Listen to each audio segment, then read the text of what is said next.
Hello दोस्तों, पिछली 26 अगस्त 2015 की रात को मैंने एक वीडियो बनाया था। उस वीडियो को देख के काफ़ी लोगों ने मुझे सुझाव दिया कि उस वीडियो के अंदर रखे गए मेरे विचारों को मैं छोटे छोटे वीडियोस में अलग अलग पॉइंट्स के ऊपर प्रिसाइजली ज़्यादा इन डेप्थ डिस्कशन करके मैं फिर से नए नए वीडियोस बनाऊं, ताकि लोग उसको आसानी से बहुत सारे माध्यम में और मोबाइल माध्यम में शेयर कर सके, डाउनलोड कर सके। मैंने उस वीडियो में यह कहा था कि हमें हमारी चुनावी प्रक्रिया के अंदर एक छोटा सा बदलाव करना होगा। हमें हमारे ईवीएम के अंदर हर एक उम्मीदवार के सामने दो बटन देने होंगे, एक ग्रीन और एक रेड। हर एक वोटर को एक एक उम्मीदवार के सामने किसी एक बटन को दबाना होगा। यदि वो किसी भी बटन को नहीं दबाता है तो उस उम्मीदवार के लिए वो वोटर का वोट नल हो जाएगा और उसका काउंटिंग में कोई इफेक्ट नहीं पड़ेगा।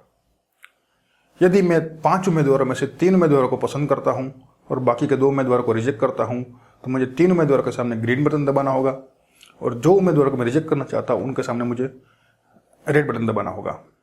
इस तरीके से क्या होगा कि हमें हमारे उम्मीदवारों के नेट और एब्सोल्यूट प्रेफरेंस का आइडिया मिलेगा। हमारी करंट चुनावी प्रक्रिया के अंदर सब कुछ रिलेटिव है। इसके सामने ये उम्मीदवार अच्छा है, उसके सामने वो उम्मीदवार बुरा है, लेकिन हमें एब्सोल्यूट पैटर्न से ये नहीं मालूम पड़ता कि ये उम्मीदवार हमारी कंस्टिट्यूएंसी को रिप्रेजेंट करने के लायक है या नहीं।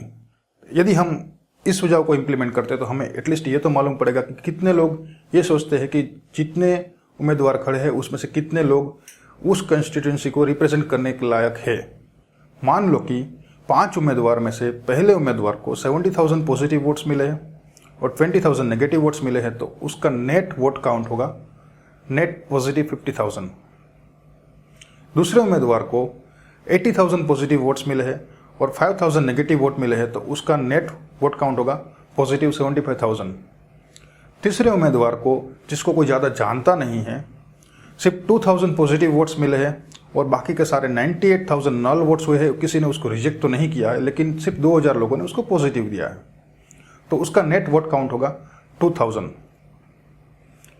चौथा उम्मीदवार ऐसा है कि जिसको 40,000 लोगों ने पॉजिटिव वोट दिया है और 50,000 लोगों ने नेगेटिव वोट दिया है और 10,000 लोगों ने कोई भी बटन नहीं दबाया था, तो उसका नेट वोट होगा -10,000, यानी कि -10%। और पांचवा उम्मीदवार ऐसा है कि जिसको ज़्यादा लोगों ने नापसंद किया है, अराउंड 80,000 नेगेटिव वोट्स पड़े हैं उसको और 10,000 पॉजिटिव वोट्स पड़े हैं, तो उसका नेट वोट होगा -70,000। अच्छा, इस हालात में यदि हम टोटल वोट, नेट वोट को काउंट करके हम हमारे सारे उम्मीदवारों में से किसी एक कुछ विनर चुनना है, तो मेरे हिसाब से वो नंबर 2 होगा, क्योंकि उसको नेट वोट पॉजिटिव 75,000 है। अच्छा, यहाँ तक तो हो गई बात विनर चुनने की, लेकिन यदि हमें हमारी राजनीति को सही मायने में क्लीन करना है तो हमें ऐसे उम्मीदवारों को निकालना भी होगा। ऐसे उम्मीदवारों को जिसको ज़्यादा से ज़्यादा लोग नापसंद करते हैं, उनको राजनीति से दूर भी रखना होगा। तो हमें कुछ रूल्स ऐसे सेट करने होंगे जिसकी वजह से ये सारे नेगेटिव एलिमेंट्स जो हमारे पॉलिटिक्स के अंदर घर कर चुके हैं, पॉलिटिक्स के अंदर घुस चुके हैं, उनको निकाल सके। फॉर एग्जाम्पल, किसी भी उम्मीदवार को यदि -10% या उससे कम, यानी कि -11%, -20% वोट मिलते हैं, तो वो उम्मीदवार वो कॉन्स्टिट्यूएंसी के ऊपर या उसके अंदर आने वाले किसी भी प्रकार के चुनाव को अगले 5 साल तक नहीं लड़ सकता। मैं एक छोटा सा एग्जाम्पल लेता हूं, हालांकि ऐसी कोई सीट नहीं है, लेकिन फिर भी फॉर एग्जाम्पल अहमदाबाद ईस्ट की स्टेट असेंबली की सीट है, जिसके ऊपर एक उम्मीदवार को -14,000 वोट्स मिले, -14% वोट मिले, तो वो उम्मीदवार अहमदाबाद ईस्ट के अंदर आने वाले किसी भी प्रकार का लोकल बॉडी का चुनाव अगले 5 साल तक नहीं लड़ सकता। यदि वो चाहे तो दूसरे एरिया में जहां पर अहमदाबाद ईस्ट का किसी भी प्रकार का मत विस्तार नहीं आता है, वहां पर लड़ सकता है, वहां से जीत के भी आ सकता है। लेकिन जीत के आने के बाद वो ऐसी कोई भी संवैधानिक पोस्ट को अटेंड नहीं कर सकता जिसका कार्यक्षेत्र अहमदाबाद ईस्ट सीट का एक गांव भी हो। फॉर एग्जाम्पल, यदि वो कोई दूसरी लोकसभा की सीट या स्टेट असेंबली के बाई पोल्स जीत के आता है दूसरे एरिया से, तो ना तो वो सेंट्रल गवर्नमेंट में मिनिस्टर बन सकता है, ना स्टेट गवर्नमेंट में मिनिस्टर बन सकता है, ना ही वो किसी भी प्रकार के स्टेट बोर्ड या सेंट्रल गवर्नमेंट के किसी भी प्रकार के निगम का चेयरमैन या किसी भी प्रकार की संवैधानिक पोस्ट अटेंड नहीं कर सकता है जिसके अंतर्गत उसका कार्यक्षेत्र अहमदाबाद ईस्ट का एक छोटा सा गांव भी हो। अच्छा, एक हमारे पास इस एग्जाम्पल में एक ऐसा भी उम्मीदवार था जिसको सिर्फ 2,000 वोट्स मिले थे पॉजिटिव, एक भी नेगेटिव वोट नहीं मिला था।